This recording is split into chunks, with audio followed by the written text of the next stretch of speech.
दुष्ट रानी परी। बहुत सालों पहले की बात है। एक जादुई नगरी थी, उसमें कई परियां रहती थीं। उन सभी परियों की एक रानी परी थी जो बहुत चालाक और घमंडी थी। रानी परी का नाम सपना परी था। उन्हीं परियों में से एक सुंदर परी सोन परी भी थी। उस जादुई नगरी के नियम बहुत कड़े थे। वहाँ से कोई भी कहीं भी आ जा नहीं सकता था। सोन परी जादुई नगरी छोड़ना चाहती थी। वह अब जादुई नगरी में बोर होने लगी थी। उसका वहाँ मन भी नहीं लगता था। इस कारण वह रानी परी के पास गई, लेकिन रानी परी अपने सिंहासन पर नहीं बैठी थी। सोन परी अब रानी परी के बेडरूम में गई, लेकिन वहाँ भी रानी परी नहीं मिली। तभी सोन परी को कुछ आवाज़ सुनाई दी। वह आवाज़ पास से एक जादुई कमरे से आ रही थी। वह सोन परी वहां गई और देखा कि रानी परी एक जादुई संदूक को मंत्र पढ़कर खोल रही थी। उसने उस जादुई संदूक में कुछ रखा था। सोन परी यह सब छुपके देख रही थी। रानी परी क्या कर रही है और उस संदूक में क्या रखा है।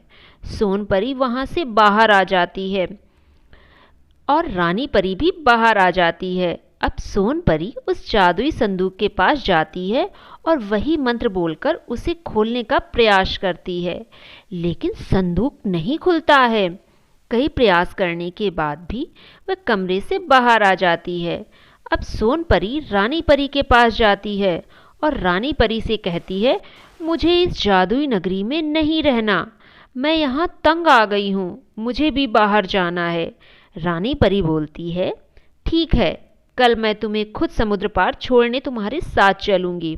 रानी परी अगले दिन जादुई संदूक के पास जाती है और मंत्र पढ़कर खोलने की कोशिश करती है। तभी जादुई बक्सा बोलता है, यहाँ कोई आया था। जादुई बक्से में एक शीशा लगा हुआ था। कोई भी अनजान उसके सामने आता तो उसकी छवि वहां बन जाती थी।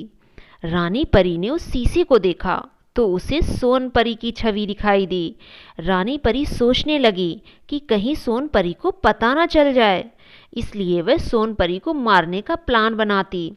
रानी परी सोन परी से कहती है, तुम्हें इस जादुई नगरी से बाहर जाना है ना, तो चलो मैं तुम्हें समुद्र किनारे छोड़ आती हूँ।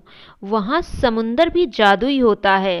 रानी परी समुंदर को बोलती है, 20 समुंदर नाव को डुबा देना जिससे सोन परी मर जाए, लेकिन ऐसा नहीं होता है। सोन परी अपनी जादुई शक्ति से बचकर वापस आ जाती है रानी परी का भाड़ा फोड़ने के लिए। रानी परी जादुई संदूक के पास जाती है और मंत्र पढ़कर उसे खोलने लगती है, लेकिन इस बार संदूक नहीं खुलता। रानी परी फिर से कोशिश करती है, लेकिन फिर भी बक्सा नहीं खुलता। तभी वहां पर सोन परी आ जाती है और रानी परी चौंक जाती है। सोन परी अपनी जादुई शक्तियों से बचकर आ गई थी और संदूक का मंत्र भी उसी ने बदला था। अब सोन परी सभी परियों को बुलाती है और रानी परी की काली करतूतों का पर्दाफाश करती है। सोन परी बक्से को खोलकर बताती है कि उसमें सभी परियों की जादुई मनके रखे थे, जिसमें उनकी सारी शक्तियां जुड़ी हुई थीं। रानी परी सभी परियों की शक्ति को अपनाकर शक्तिमान बनना चाहती है, इसलिए वह हमारे जादुई मनके चोरी छुपे यहाँ इस संदूक में रख देती थी।